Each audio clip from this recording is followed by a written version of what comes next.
네, 여러분, 안녕하십니까. 김종혁입니다. 코로나 바이러스로 인해서 굉장히 어려움이 많으실 텐데, 다들 잘 지내고 계신지 궁금합니다. 저는 집에 있어요.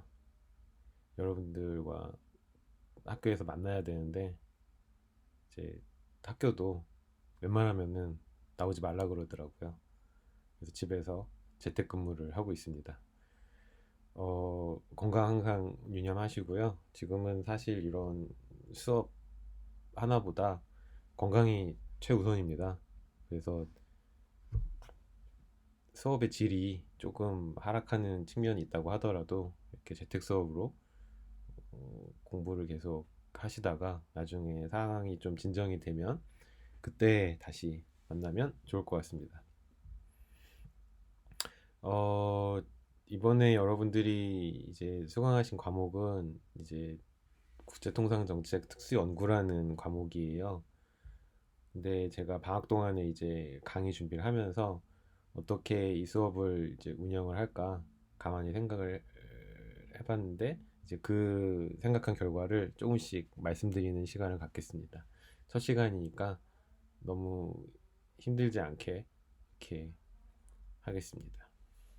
집에서 하다 보니까 양해를 제가 구해야 될 상황이 약간 발생할 수도 있어요. 집에 저 혼자 사는 게 아니기 때문에 이제 제 아내라든가 지금 친정 어머니도 와 계시거든요. 그래서 친정 어머니라든가 그다음에 제가 최근에 저희 아내가 최근에 출산을 했습니다. 쌍둥이를 낳았는데 아직 병원에 있어요, 쌍둥이는. 근데 이번 주에 한 놈이 먼저 퇴원을 합니다. 그래서 아기 울음소리라든가 뭐 이런 것들이 이제 노이즈로 섞여 들어올 수 있습니다. 뭐 양해를 먼저 부탁을 드리고요. 시작을 하겠습니다. 어, 학부 강의 두 개를 먼저 녹화를 해서 올려봤는데 그 끊기는 현상이 굉장히 많다고 해요. 아직 학교가 서버 문제가 완전히 해결되지 않은 것 같아요. 그래서 웬만하면 밤 시간에 들으셔도 좋을 것 같습니다. 새벽도 괜찮고요. 제가 이 영상을 들을 수 있는 날짜와 시간을 최대한 넉넉하게 확보를 해드릴 테니까 걱정하지 마시고 주말이나 뭐 이런 뭐 밤이라든가 이럴 때를 통해서 들으시면은 좋을 것 같습니다. 이 강의를 들으셔야지 이제 출석 체크가 돼요. 근데 우리는 뭐 대학원생이니까 출석이 그렇게 뭐 크게 중요한 건 아니겠죠. 그렇습니다. 잠시만요.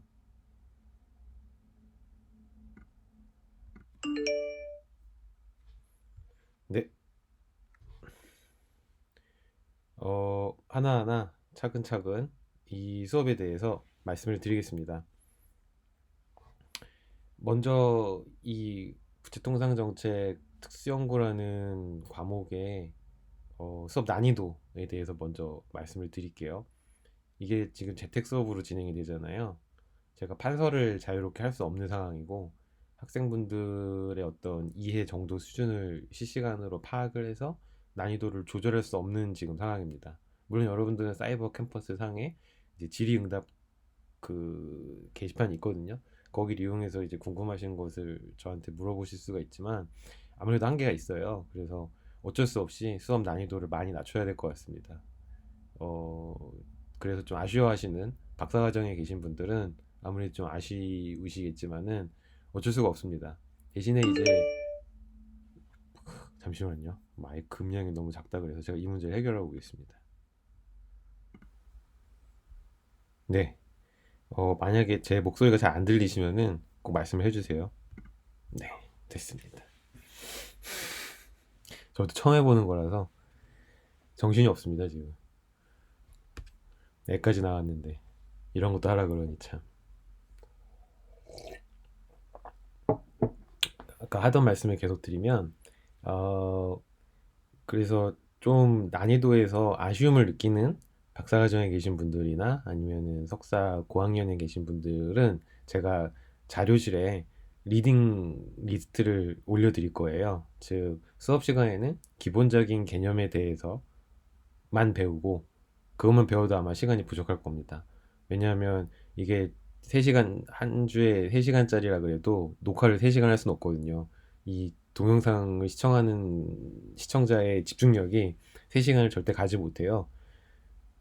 교육방송 들어보신 분들은 아실 겁니다. 때문에 굉장히 짧게 영상을 만들어야 되는데 그 안에 이제 모든 내용을 다 포함할 수도 없고, 여러분들이 이제 제가 하는 말과 PT 자료에 의해서만으로 이해를 하시는데도 한계가 있기 때문에 수업 난이도는 아마 많이 낮을 겁니다. 대신에 자료실을 통해서 조금 더 깊은 공부를 하고 싶은 분들을 위해서 논문이라든가 다른 기타 읽을 거리들을 계속해서 올려드릴 테니까 그런 식으로 독학을 하고 계시면 될 것 같습니다. 그러다가 이제 우리가 이 재택 잠금이 해제되고 다시 만날 수 있게 됐을 때 그때 본격적으로 여러 가지 더 깊은 이야기를 나눌 수 있게 되기를 희망합니다. 이 수업은 국제 무역 이론 쪽에 좀 더 가까운 과목입니다. 즉 경제학을 바탕으로 이제 우리가 무역 정책 혹은 통상 정책이라고 하는 것이 어떤 의미이고 그것을 우리가 어떻게 해석을 할 수 있는지에 대해서 배우는 과목입니다. 때문에 여러분들이 실제 논문을 쓰실 때 이 통상 정책이라는 것을 어떤 변수로 어떻게 활용해야 되는지에 대한 얘기는 아마 이 수업의 뒷부분에 조금 할 수 있을 것 같고요. 만약에 시간이 된다면 그 전까지는 아마 여러분들이 거의 교양에 가까운 수준의 어떻게 보면은 재미있는 옛날 역사 이야기 혹은 신문 시사 지식 수준에서 조금 더 깊게 들어가는 수준의 얘기, 이 정도 얘기를 아마 듣게 되실 겁니다. 왜 이렇게 하냐 그러면 일단 우리 수강생 지금 10분 계신데 9분이 중국 분이세요. 그리고 이제 한국에 막 지금 발을 디딘 분도 계시고요. 한국말이 서툰 분도 계시고 아직 국제무역 이론에 대해서 해박한 지식을 아직까지는 지금 단계에서는 가지고 계시지 못한 분들도 많기 때문에 볼륨이 자꾸 작다고 나오는데 뭐 어떻게 하죠? 나중에 제가 듣고 계속 확인해 보겠습니다. 그런 분들 계시기 때문에 처음부터 뭐 복잡한 계량 회계 분석 식을 갖다 놓고 여기서 어떻게 이 정책이 어떤 변수로 쓰이는지 이런 얘기를 하는 것보다는 조금 더 쉽게 푸는 게 낫겠다라고 판단이 들어서 굳이 레벨을 콕 집어서 말씀드리면 학부 4학년에서 석사 1학년 사이에 그 정도 난이도로 아마 얘기가 진행이 될 겁니다. 가장 기본적인 목표는 크게 두 가지예요. 통상 정책이 도대체 경제학적으로 어떤 의미를 가지는지를 먼저 이해하는 것이 첫 번째 목표입니다. 즉 경제학이라는 어떤 하나의 방법론, 학문적인 방법론 안에서 통상 정책이 어떤 성격을 가지고 어떤 경제적인 효과를 우리 사회 구성원들에게, 우리는 그걸 경제 주체라 그러죠. 소비자 혹은 생산자 혹은 정부, 이런 경제 주체의 어떤 행동 패턴에 어떤 영향을 주는지를 분석하는 것이 첫 번째 목표입니다. 이것을 분석한 다음에 우리가 또 하나 파악하고자 하는 것은 통상 정책에 크게 두 가지 기본적인 조류가 있습니다. 두 가지 기본 기둥이 있어요. 하나는 이제 요새 트럼프노믹스로부터 이제 시작된 보호무역주의.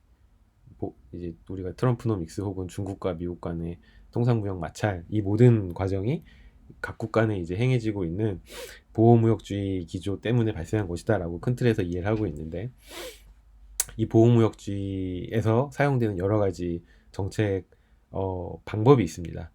우리가 흔히 관세라고 얘기하는 것, 그리고 여러 가지 비관세 장벽들, 이런 것들의 경제적인 효과를 분석하는 것이 두 번째 목표고요. 또 하나 우리가 하나 더 욕심을 부려본다면은 과연 이러한 어떤 우리가 배운 지식을 이용해서 지금 현재 우리나라, 즉 한국 주변에서 일어나고 있는 여러 가지 통상 정책 이슈들을 이러한 방법론을 이용해서 분석을 해보는 것, 여기까지가 우리가 수업에서 목표로 하고 있는 바입니다. 물론 여러분들은 이거 이상으로 뭔가를 원하실 수도 있어요. 예를 들어서 지금 구상하고 계시는 논문에 이 수업에서 배운 거를 이제 응용하고 싶으신 분들도 계실 거고, 관세라든가 비관세 장벽 같은 것을 내 논문에 어떻게 잘 녹여낼 수 있을까, 그 개념들을 이렇게 생각하시는 분들이 계실 수도 있습니다. 그런 것들은 이제 제가 제공해 드리는 읽기 자료를 통해서 그러한 갈증은 해결하실 수 있었으면 좋겠어요. 다음 페이지로 넘어가 볼까요? 질문이 아마 있으실 겁니다. 질문은 반드시 사이버 캠퍼스 게시판이나 어떤 게시판 좋습니다. 여러분들이 쓸 수 있는 게시판에 이렇게 써주십시오. 그럼 제가 24시간 내로 답변을 드리겠습니다. 아니면 이메일로 보내주셔도 좋습니다. 여기 버튼이 있군요. 볼륨 버튼이 드디어 찾았습니다. 처음이라서 어색합니다. 학생이 없는데 강의를 한다는 것이 어떤 기분인지 아십니까, 여러분? 너무 어색합니다.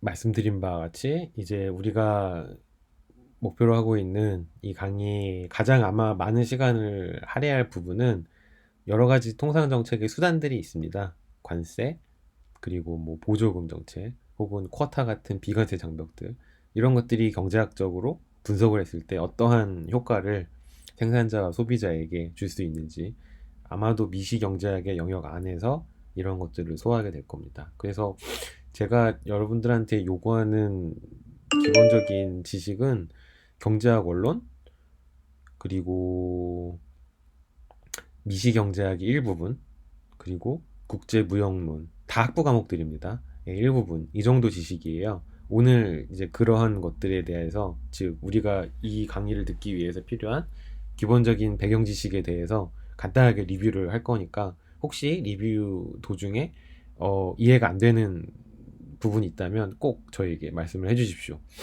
혹은 지금 도서관도 문을 닫았죠. 경제학 원론 책이나 뭐 국제무역론 교과서를 보시면 됩니다. 국제무역론 교과서는 우리 오근혁 교수님 교과서가 참 잘 쓰여져 있습니다. 마지막으로 이제 아까 말씀드린 바와 같이 지금 현재 발생하고 있는 여러 가지 정책 이슈들을 우리가 배운 방법론을 이용해서 해석을 해보는 것이 마지막 세 번째 목표입니다. 즉, 이 강의는 크게 세 가지 목표가 있다고 생각하시고 접근하시면 될 것 같습니다. 통상정책이 무엇인가? 보호무역주의와 자유무역주의가 무엇인가? 그거에 대해서 이해하는 게 첫 번째고요. 그렇다면은 여러 가지 통상정책 수단들이 경제학적으로 어떤 효과를 발생시키는가? 거기에 대해서 분석하는 게 두 번째. 그리고 그러한 어떤 분석 방법을 이용해서 지금 현재 한국과 중국, 아시아 국가들 주변에서 발생하고 있는 여러 가지 통상 정책 이슈들을 한번 분석하고 해석해 보자. 이게 세 번째 목표입니다. 서론이 길었죠.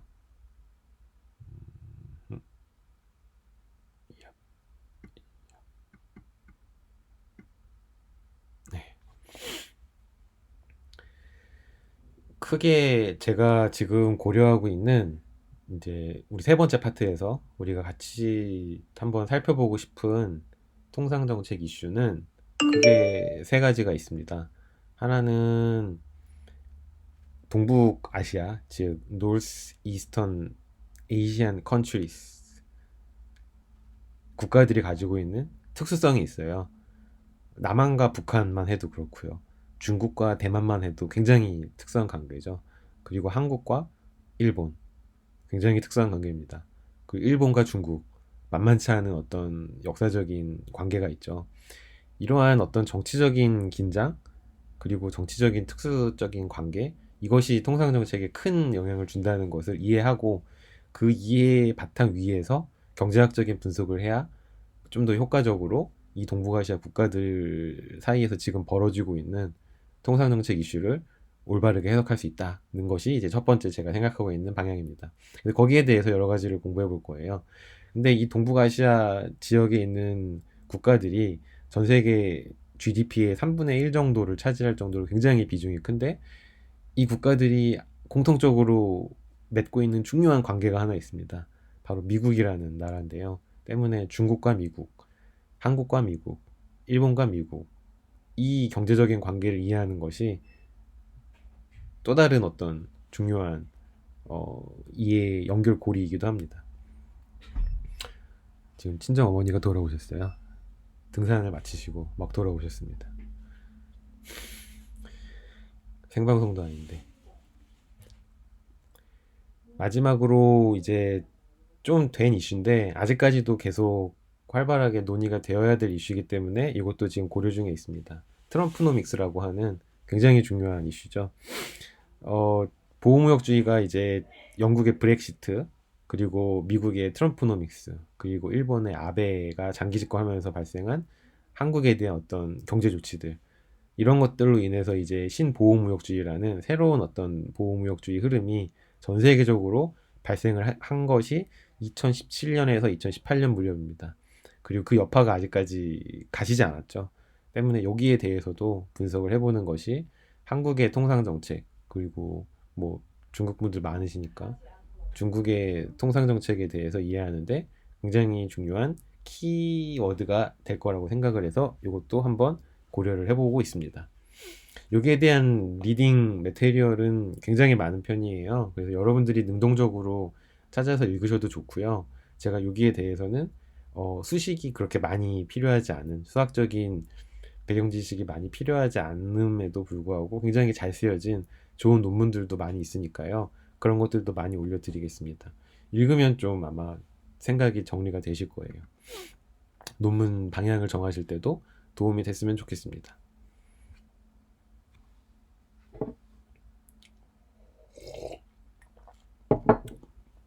제가 생각하고 있던 스케줄인데 뭐 지금 엉망이 됐죠. 코로나 바이러스 때문에. 어쨌든 이런 흐름으로 강의가 진행된다고 생각하시면 됩니다. 첫 주차에는 어, 이 과목을 이 과목이 어떤 과목인지 이해를 하고 이 과목을 수강하기 위해서 필요한 경제학적 지식들을 간략하게 리뷰하는 시간을 가질 겁니다. 지금 벌써 16분을 녹화하고 있는데요. 50분을 넘기지 않을 생각입니다.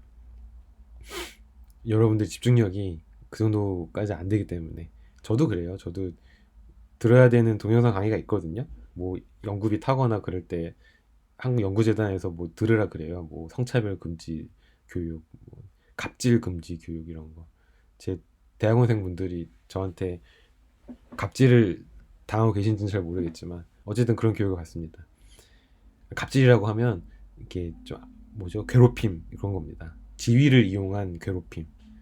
근데 그게 그 동영상 되게 길어요. 한 2시간짜리인데 그걸 계속 듣고 있어야 됩니다. 근데 정말 악랄한 게 그 2시간짜리 동영상을 다 들어야지 이제 출석 체크가 되는데 그게 3분마다 끊겨요. 3분마다 새로 플레이를 눌러줘야 돼요. 거기서 많은 것을 배웠지만 저는 그렇게 하지 않을 생각입니다. 학생분들의 인권을 위해서. 자, 아무튼 이 강의 첫 번째 파트는 크게 세 파트로 이 강의는 구성이 됩니다. 첫 번째 파트는 통상 정책이 어떻게 형성되어 왔는지를 공부합니다. 통상 정책은 통화 정책이나 금융 정책 혹은 재정 정책 같은 다른 경제 정책과 다르게 어떤 천재적인 경제학자가 나타나서 완벽한 프레임으로 딱 짜서 만들어진 정책이 아닙니다. 그리고 엄밀히 말하면 경제 정책도 아니에요. 외교 정책이라고 볼 수도 있고요. 어, 정치적인 어떤 제스처라고 볼 수도 있습니다. 경제학적으로만 이해할 수 없는 특수성이 있습니다. 이 말은 다시 말씀드리면 역사적으로 축적되어 온 어떤 하나의 진화 과정이라고 얘기할 수 있다는 겁니다. 때문에 역사적으로 이 통상 정책이라는 어떤 하나의 정책이 어떻게 형성되어 왔고 지금 현재 어떤 모습으로 진화되어 왔는지를 살펴보는 것이 굉장히 중요합니다. 그래서 초반에는 좀 역사적인 그런 어프로치로 접근을 할 계획이에요. 이 강의의 두 번째 파트는 보호무역주의의 여러 가지 수단이 있습니다. 크게 관세 정책과 비관세 장벽으로 나뉘죠. 이 여러 가지 통상 정책의 수단들이 갖는 경제학적인 효과를 분석하는 것이 두 번째 파트입니다. 여기서 아마도 여러분들은 몇 가지 경제학적 지식이 필요하실 텐데 그렇게 어렵지 않아요. 경제학 원론 수준의 지식 플러스 알파 정도가 필요하다고 생각을 합니다. 혹시라도 경제학적 배경 지식이 부족하신 분들은 지금부터 시간을 가지고 준비를 해주시면 좋을 것 같습니다.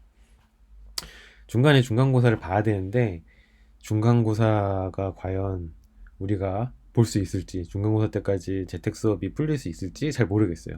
중간고사를 볼 수 없다면 보고서 형태의 리포트로 대체를 할 생각입니다. 즉 여러분들께 어떤 주제를 드리고 그 주제에 대해서 여러분들의 생각을 한번 적어보는 아주 짤막한 뭐 한 페이지에서 세 페이지 이내로 적어서 저에게 제출을 하는 형태로 중간고사를 대체할 생각입니다. 글짓기라고 생각하시면 돼요. 외국인 학생분들은 한국어로 쓰는 게 불편하실 수 있습니다. 근데 불행하게도 제가 중국어를 읽지 못하기 때문에 중국어로 쓰실 수는 없어요. 한국어나 영어로 쓰시면 됩니다. 영어가 더 편하면 영어로 쓰시고, 한국어가 더 편하면 한국어로 쓰시면 되는데, 제가 추천드리는 거는 번역기를 돌리지 말자는 겁니다. 대부분의 중국인 학생분들이 번역기를 돌려서 글을 쓰세요. 근데 그러면 실력이 안 늘어요. 한국에 있는 대학교에서 한국어로 수업을 듣고 한국어로 논문을 아마도 쓰실 텐데, 번역기를 돌려서 버티는 것에는 한계가 있습니다. 때문에 좀 서툴어도 좋으니까 직접 문장을 만들어 보시는 연습을 하시면 좋을 것 같습니다. 나중에 굉장히 큰 도움이 돼요.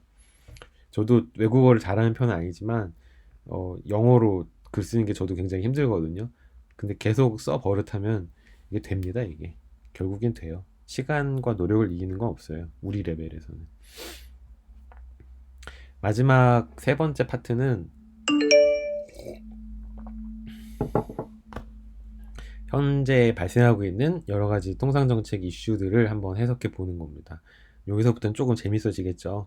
그래서 몇 가지 주제들은 제가 지금 과거 강의나 아니면 지금 현재 준비하고 있는 그런 것들입니다. 근데 여러분들이 제안을 해주셔도 돼요. 예를 들어서 뭐 코로나 바이러스로 인한 국제적인 어떤 무역 흐름이 규모가 굉장히 감소할 텐데 거기에 대응하는 통상 정책은 어떤 게 좋을까요? 뭐 이런 것도 굉장히 흥미로운 이슈인 것 같습니다. 아마 관련 논문은 거의 안 나와 있겠지만은 우리가 뭐 선제적으로 이슈를 발굴해 낼 수도 있겠죠. 아마 굉장히 좋은 논문 주제가 될 수 있을 것 같습니다. 왜냐하면 코로나 바이러스가 이런 질병이 국제적으로 확산되는 이런 질병, 대유행 혹은 팬데믹이라고 하죠. 이게 전쟁이랑 유사한 효과를 가지고 있거든요. 순식간에 수만 명의 사람을 죽여버리는 거잖아요. 그리고 각 국가 간의 교역량을 급감시키고요. 전쟁이랑 똑같습니다. 경제학적인 관점에서는. 즉, 전쟁이 일어난 기간 동안 혹은 전쟁이 끝난 후에 각 국가 의 주요 국가 간의 교역량 흐름이 어떻게 변화됐는지에 대한 논문은 굉장히 많이 나와 있거든요. 그런 식으로 접근해도 좋을 것 같습니다. 아무튼 이러저러한 이슈들을 고민 중에 있습니다. 수업은 원래대로라면은 강의 노트를 칠판에 띄우고 옆에 제가 판서를 하면서 여러분들과 이제 얘기를 주고 받으면서 진행하는 게 일반적인 흐름인데, 지금 모니터를 보고 얘기하고 있는 이런 현 시점에서는 여러분들의 피드백을 제대로 받기가 힘들 것 같아요.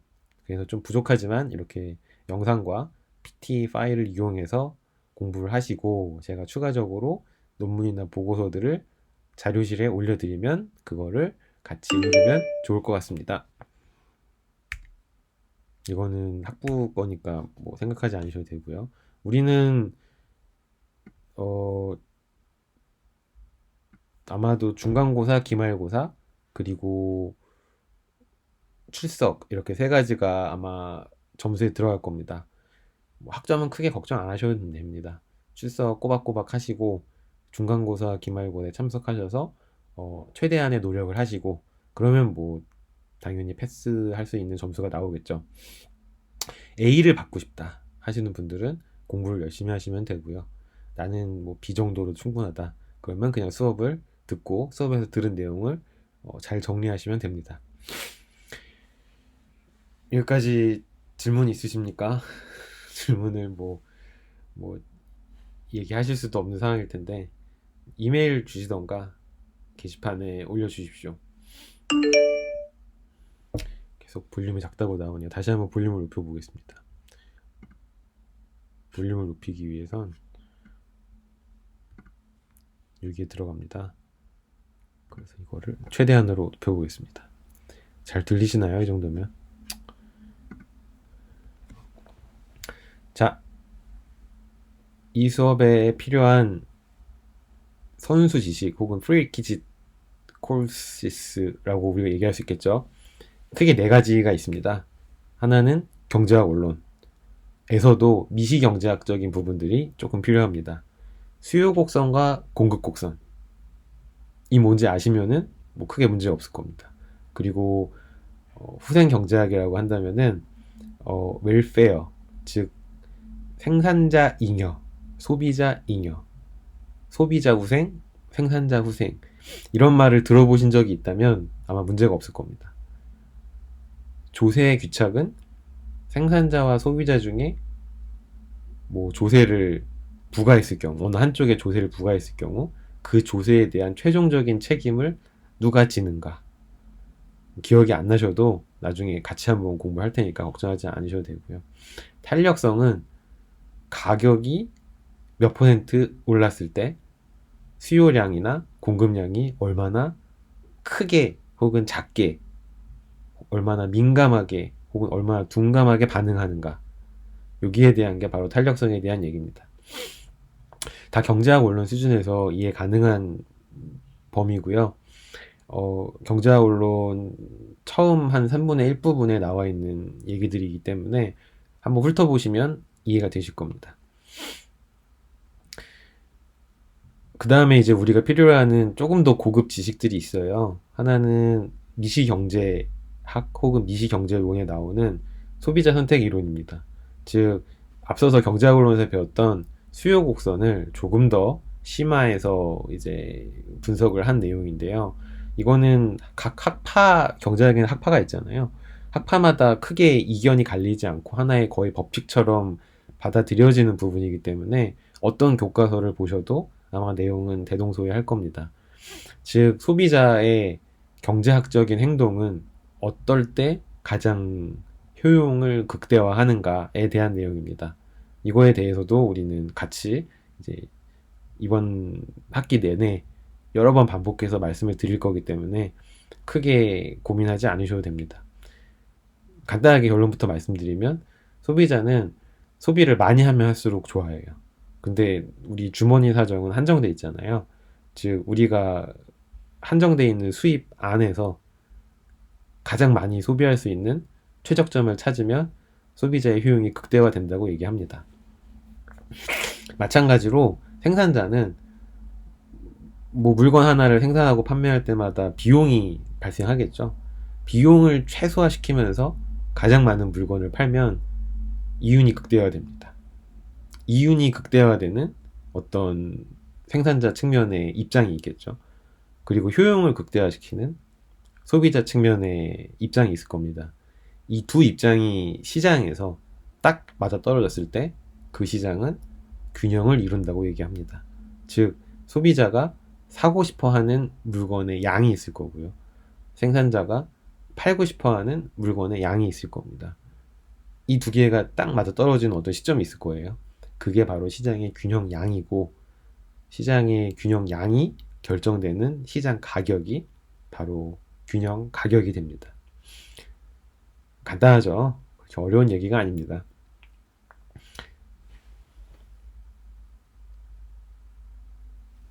네. 마지막으로 이제 국제무역 이론에서도 몇 가지 이제 우리가 기본적으로 알고 있으면 좋은 내용들이 있어요. 하나는 아마 여러분들이 그 국제무역 연구 2인가요? 그거를 들으신 분들은 아마 한 번쯤 다 공부하셨을 내용들입니다. 고전적인 국제무역 이론이 있습니다. 리카르도라는 경제학자가 이제 체계화시켰다고 해서 리카르디안 모형이라고도 불리죠. 즉, 두 개의 나라가 두 개의 어떤 생산물을 서로 교환을 할 때 둘 다 행복해지는 어떤 시점이 있습니다. 무역을 통해서. 그래서 두 나라는 무역을 하는 거죠. 즉, 무역을 하지 않고 폐쇄적인 상황에서 자급자족을 할 때보다 무역을 해서 어떤 하나의 재화 생산에 집중하고, 그것을 이제 스페셜라이제이션이라고 하죠. 특화라고 하죠. 그것만 생산하는 겁니다. 분업이라고 합니다.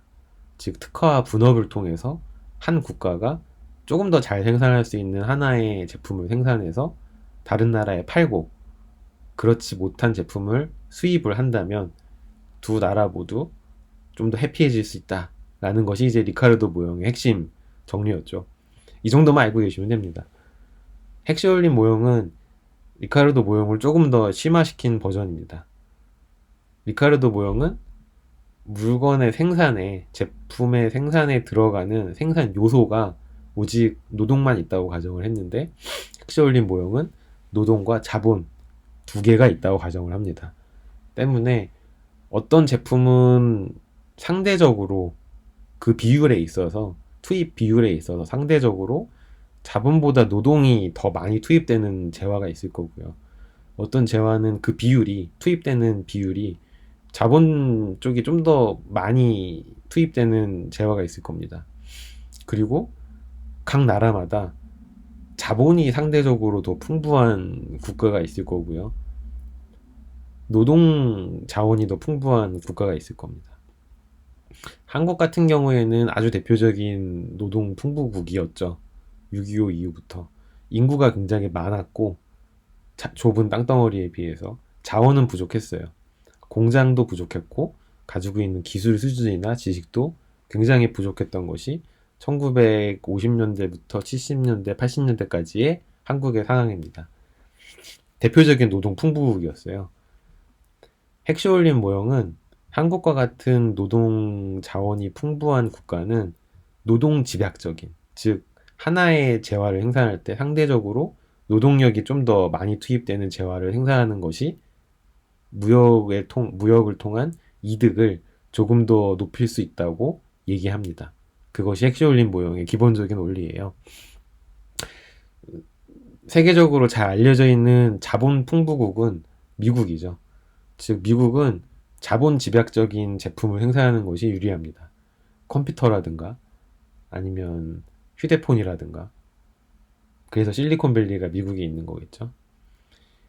방글라데시 같은 경우에는 2020년 현재 가장 대표적인 노동 풍부국이에요. 때문에 방글라데시는 노동 집약적인 제품을 생산하고 그것을 수출하는 것이 유리합니다. 가장 대표적인 노동 집약적인 제품은 혹은 산업은 섬유 제품 혹은 섬유 산업이 있겠죠. 텍스타일 인더스트리, 옷이라든가 운동화라든가 이불이라든가 뭐 이런 것들입니다. 실제로 방글라데시 GDP의 약 제가 알기로 60-70% 그리고 방글라데시 제조업 노동자의 97% 정도가 제조업 중에서도 섬유 산업에 종사한다고 알려져 있습니다. 잘하고 있는 거죠. 방글라데시는 굉장히 현명하게 헥시올린 모형을 잘 활용하고 있는 겁니다. 이런 것들을 알고 계시면 이 강의를 들으시는데 조금 도움이 됩니다. 많은 모르셔도 그 내용이 나올 때마다 조금씩 제가 내용을 알려드리겠습니다. 마지막으로 아주 간단한 수학적인 배경 지식이 필요합니다. 어떤 수학적인 지식이냐 하면 더하기, 빼기, 나누기, 곱하기 이런 게 가장 기본적으로 필요하고요. 삼각형의 면적 알고 계십니까?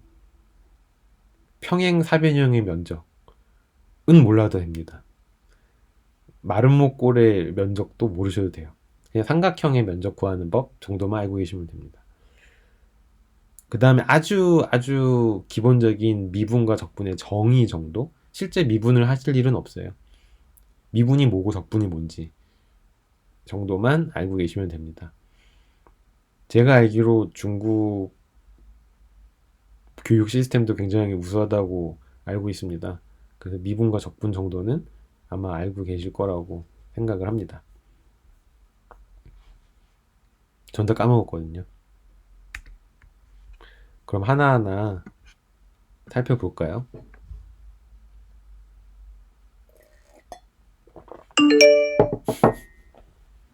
조금만 말을 안 해도 볼륨이 너무 적다고 경고가 뜨네요. 애플놈들.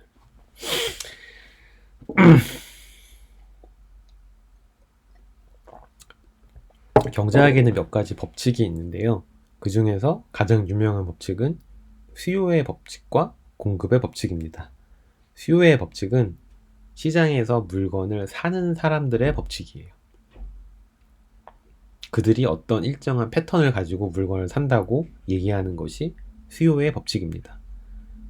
영어로는 이제 Law of Demand라고 얘기하죠.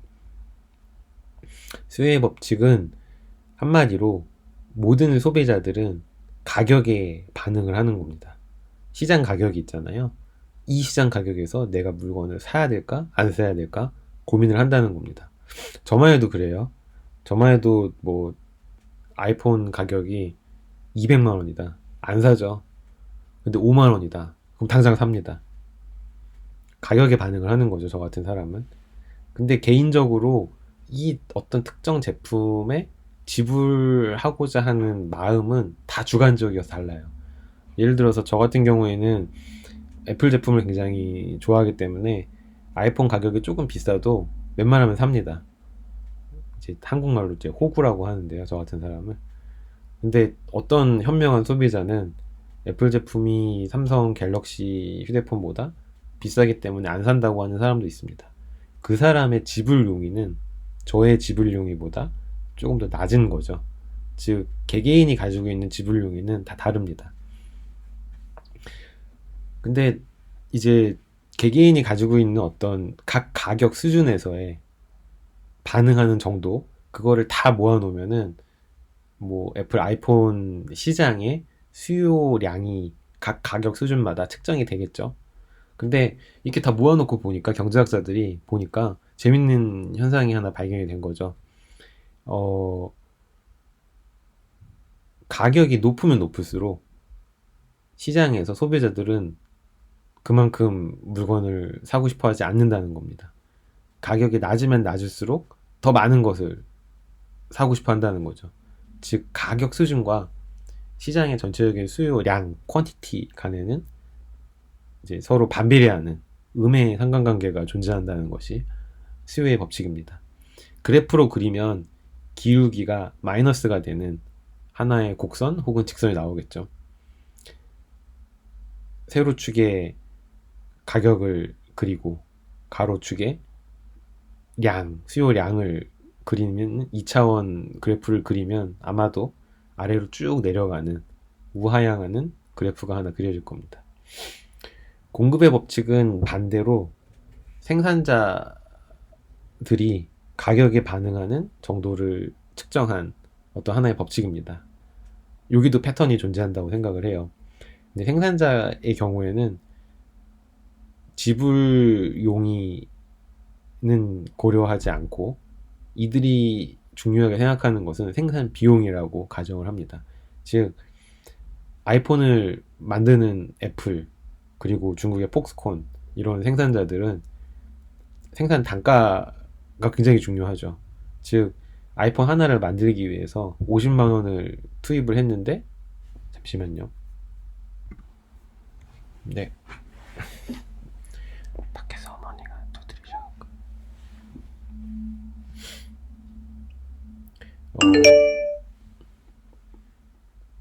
계속해서 얘기를 하겠습니다.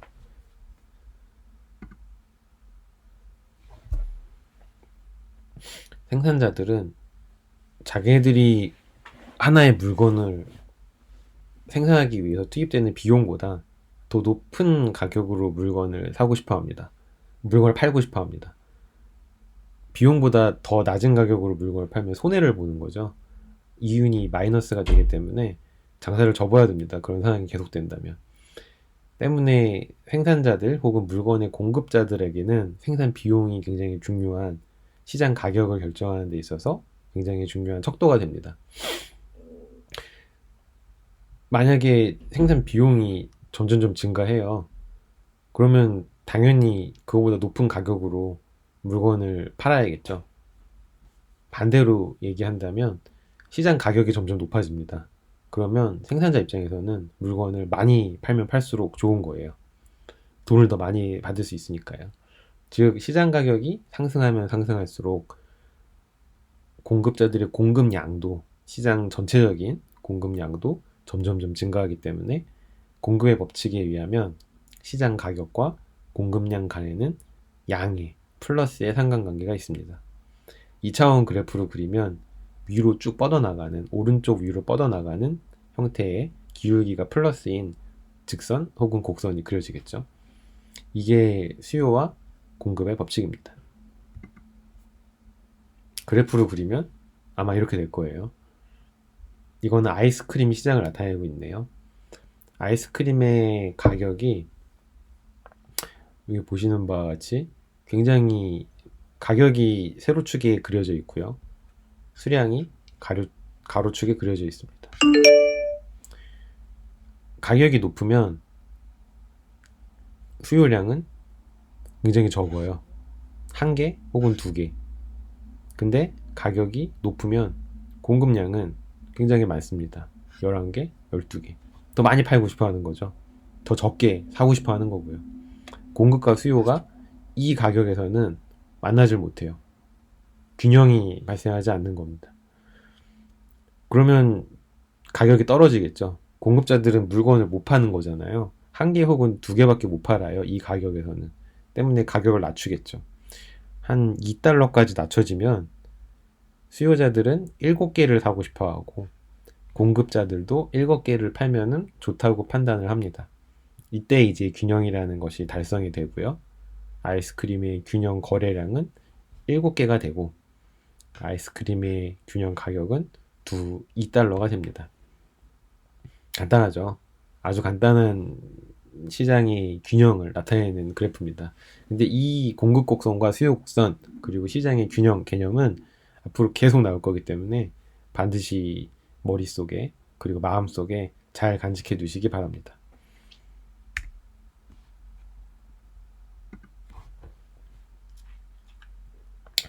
이제 소비자 후생과 생산자 후생에 대해서 살펴보겠습니다. 지금 길죠? 벌써 지금 40분을 넘어가고 있는데 아마 여러분들도 슬슬 지치실 겁니다. 한 번에 이 강의를 다 들으실 필요는 없고요. 끊어서 들으셔도 됩니다. 이번 주 내내 뭐 10분씩 끊으셔도 됩니다. 혹은 저의 설명이 필요 없다고 생각하시면 그냥 강의는 틀어 놓으시고 제가 PT 파일을 PDF 형식으로 자료실에 따로 올려드릴 테니까 그거만 읽으셔도 됩니다.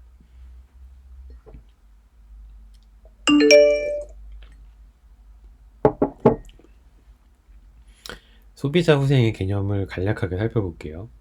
소비자 후생은 어떤 말이냐 하면 아까 우리가 얘기했듯이 각 소비자들은 주관적인 지불 용의가 있다고 배웠잖아요.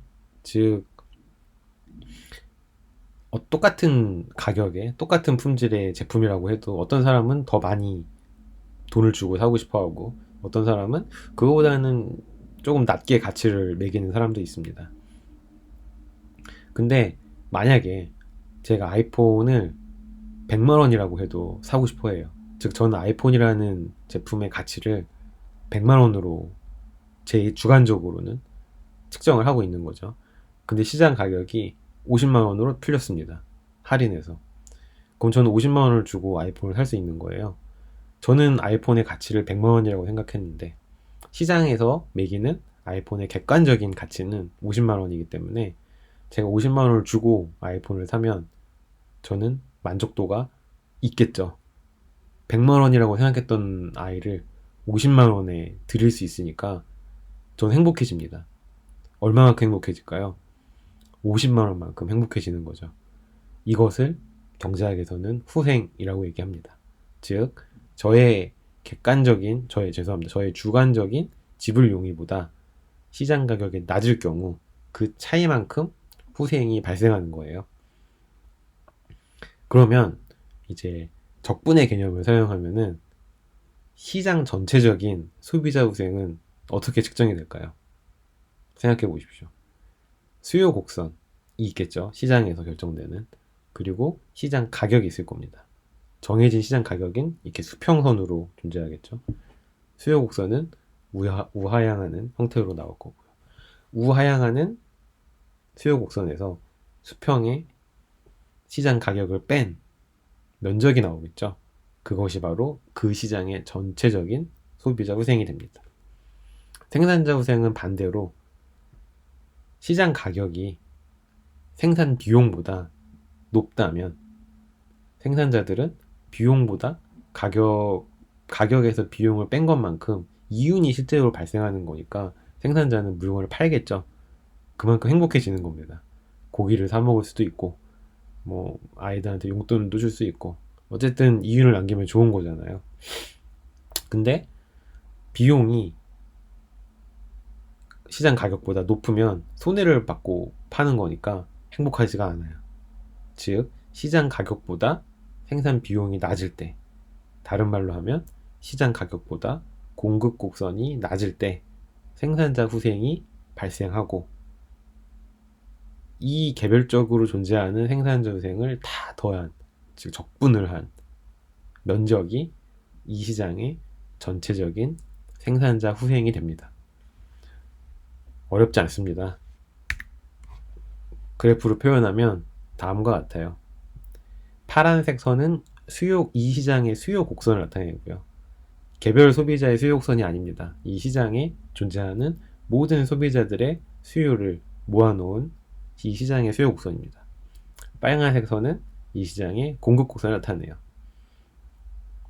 점 A에서 점 E까지만 생각을 해봅시다. 먼저 그 이상은 생각할 필요가 없어요. 왜냐하면 소비자 후생과 생산자 후생이 존재하지 않거든요. 점 A에서 균형 가격은 똑같이 요 정도 수준이겠죠. 근데 점 A에서 지불 용의는 이 정도 수준입니다. 즉, 이 차이만큼이 소비자 잉여 혹은 소비자 후생이 돼요. 모든 점에서 플러스의 소비자 후생이 존재하겠죠. 어디까지 플러스의 소비자 후생이 존재할까요? 2까지 존재합니다. 요 이상으로 가면 균형 가격이 지불 용의보다 커져요. 즉, 사람들이 물건을 안 사는 거예요. 2점 이상의 이 부분에서는 시장 거래가 이루어지지 않기 때문에 고려할 필요가 없습니다. 소비자 잉여는 수요 곡선, 즉 소비자들의 지불 용의를 모아놓은 수요 곡선에서 균형 가격을 뺀 이 파란색 삼각형이 바로 이 시장의 전체적인 소비자 잉여가 되겠죠. 생산자 잉여는 반대로 생각하시면 됩니다. 균형 가격보다 생산 비용이 낮으면 플러스의 이윤을 얻는 거니까 좋은 거죠. 이때 생산자 잉여 혹은 생산자 후생이 발생합니다. 점 C를 볼까요? 점 C에서의 생산자의 생산 비용은 굉장히 낮아요. 근데 균형 가격은 굉장히 높습니다. 이만큼의 생산자 후생이 발생하는 거예요. 물건을 많이 팔면 많이 팔수록 생산 비용이 점점점 증가해요. 당연한 거겠죠. 물건을 많이 팔면 생산자 비용 같이 증가하니까. 근데 균형 가격은 변하지 않습니다. 때문에 생산자 잉여는 점점점 줄어들어서 점 E 이후에는 아예 거래가 이루어지지 않아요. 균형 가격이 생산 비용보다 낮거든요. 즉, 물건을 팔아봤자 이윤이 안 남는 겁니다. 때문에 생산자 잉여는 이 빨간색 삼각형이라고 이해하시면 됩니다. 그럼 소비자 잉여와 생산자 잉여를 구하시오 라는 문제를 받으시면 삼각형의 면적을 구하시면 되겠죠. 밑변 곱하기 높이 나누기 2입니다.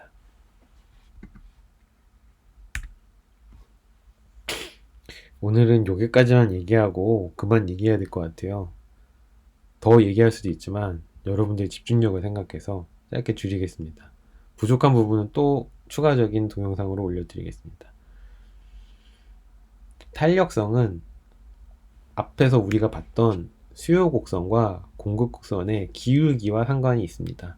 즉, 수요 곡선이 가파른 수요 곡선이 있을 수 있고 좀 더 완만한 공급 곡선이 있을 수 있죠. 이 수요 곡선과 공급 곡선의 기울기가 상징하는 의미가 있다는 겁니다. 가격에 얼마만큼 민감하게 반응하는지, 얼마만큼 둔감하게 반응하는지 수요 곡선과 공급 곡선의 기울기가 설명하는 부분이 있다는 거죠. 탄력적이라는 말은 가격이 변화했을 때 수요량이나 공급량이 좀 더 민감하게 반응한다는 겁니다. 기울기로 얘기하면 좀 더 낮은 기울기, 즉 완만하게 변하는 수요 곡선, 완만하게 변하는 공급 곡선이 아주 작은 가격 변화에도 엄청나게 많은 수요량 변화와 공급량 변화를 불러오기 때문에 좀 더 탄력적인 공급 곡선, 탄력적인 수요 곡선이라고 얘기합니다.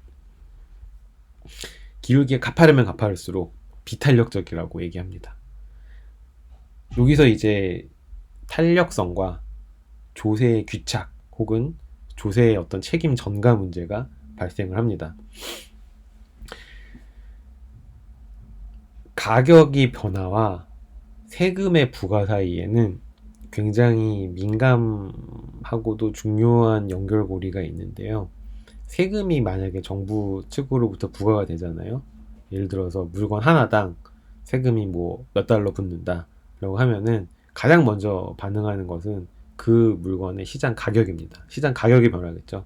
시장 가격이 변한다는 것은 소비자의 지불용이와 생산자의 생산 비용이 이미 주어져 있는 상태에서 공급량과 수요량이 변화한다는 겁니다.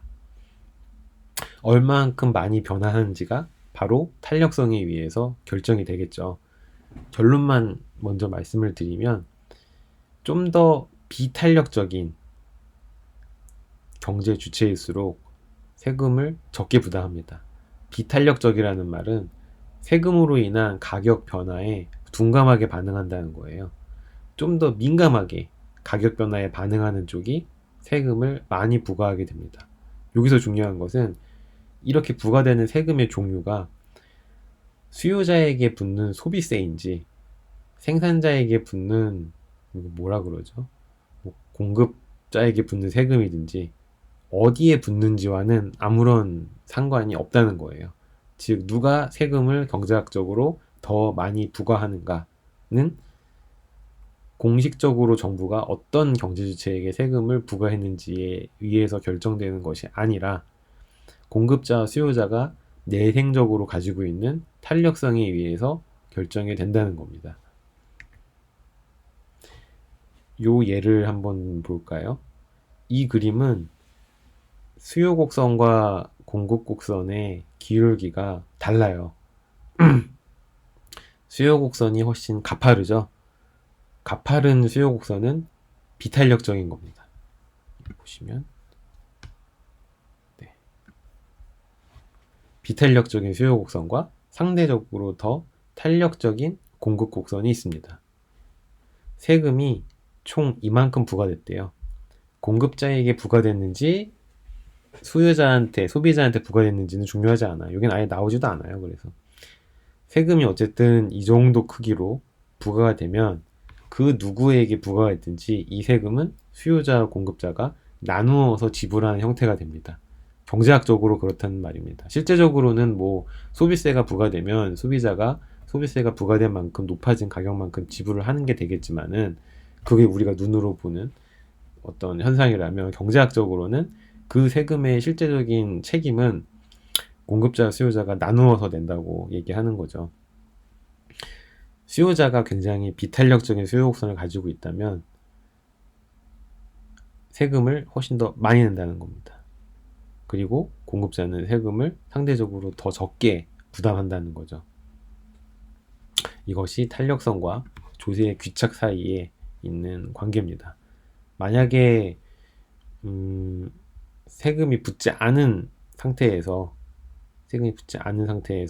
균형점이 시장의 균형이 여기라고 한다면은 세금이 붙으면은 가격이 높아지겠죠.